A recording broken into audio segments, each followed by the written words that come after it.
Health Focus is brought to you by National Medical Stores, NMS, passionate about your life.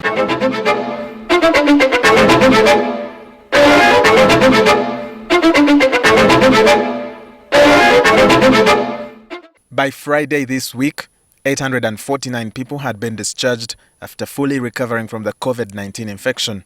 According to the scientists, an infected person spends an average of 20 days while receiving supportive treatment. The moderate nature of the COVID-19 infection in the country has left many people out there questioning if we really have the disease and the speed at which the patients are recovering. But the scientists here at Makerere University say some of those answers can be drawn from research conclusions that have been done here about the infection. Dr. Bruce Kirenga, a pulmonologist, senior lecturer at Makerere University and executive director of the Lung Institute at Mulago Hospital, says research about COVID-19 is still ongoing, but they have been able to find some clues that can explain why we don't have very critically ill patients. As you know, transmission is a cascade. If you don't control one infectious case, then it grows into 2 more cases, and then you will find that you have a very big epidemic. Dr. Kirenga says controlling transmission reduces exposure of the virus to the population, which has an impact on the nature of the infection. One of the concepts which is we talk about is what is called the inoculam. The inoculam is the amount of germ, in this case the virus, the amount of coronavirus that you need to establish an infection in a person. So what that means, actually, not everyone who has been exposed gets infected. You must accumulate a certain number of germ, in this case coronavirus, to be able to establish infection. That is what we call the inoculam. In the case of coronavirus, this is actually has been calculated. You need 1,000 viruses to establish an infection.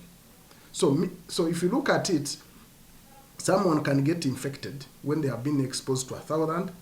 But if someone has had an intense exposure, they can be infected, but they have been, in that initial dose is 20,000.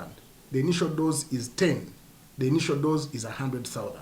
So now, it has been found in research that actually that dose determines the severity of the disease. Now, if you look at the public health measures that we have had in the country, although people are exposed and get infected, the exposure is not intense because people are social distancing, people have masks, people are washing hands. For one to get exposed to the disease, you have to have spent at least 15 minutes within close range, about 2 meters, with an infected person without protection. People who are infected, they develop those molecules called cytokines, what we call the cytokine storm, which actually is the one which damages the body. It damages the lungs and other tissues in addition to the virus direct damage.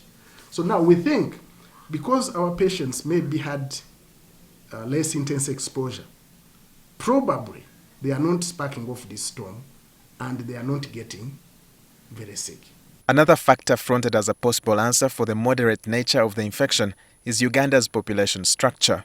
In Africa and Uganda in particular, most of the people are young. The general population, if you look at population dynamics, so 80% of the people are not very sick. But the problem is the other 20% of the people have comorbidities. They have diabetes, they have chronic kidney failure, they have heart failure, they have chronic lung disease. Basically, they have a weak body. So when these people are infected with the coronavirus, they tend to develop severe forms of the disease. In the few patients who have severe corona disease who we have seen in Uganda, actually, most of them have had comorbidities. One of them had a body mass index. Okay, let me not make life difficult. Had a body weight of 145 kilos. The other person had other chronic hematological diseases, and others had diabetes. So this is an important factor.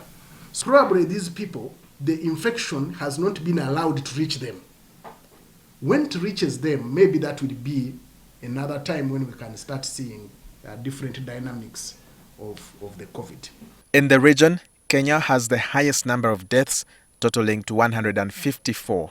The health officials there say comorbidities are the biggest contributors to the fatalities. As confirmed, the majority of people who have succumbed to COVID-19 have underlying disease conditions such as diabetes and hypertension, among others. However, the world is in a race for a vaccine expected to be available in about 6 months. Treatment at this time is only supportive, and clinical trials for drugs like hydroxychloroquine are underway to establish their effectiveness. Hydroxychloroquine had actually performed very well in those in vitro studies. So which actually is very interesting, that the antiviral activity is there if you try it in the lab. Now clinical studies have shown conflicting results. So those are soft outcomes, and we had an outcome called time to clinical recovery. Now this time to clinical recovery seems to be a little shorter when people use the hydroxychloroquine, but this was not statistically significant. What that means is that because of the sample size and other things, it could be by chance. There's no difference. For now, Uganda's curve for COVID-19 is not flattening, but the rate of daily infections is steadily dropping as that of the recoveries rises. Walter Mwesigye, NTV.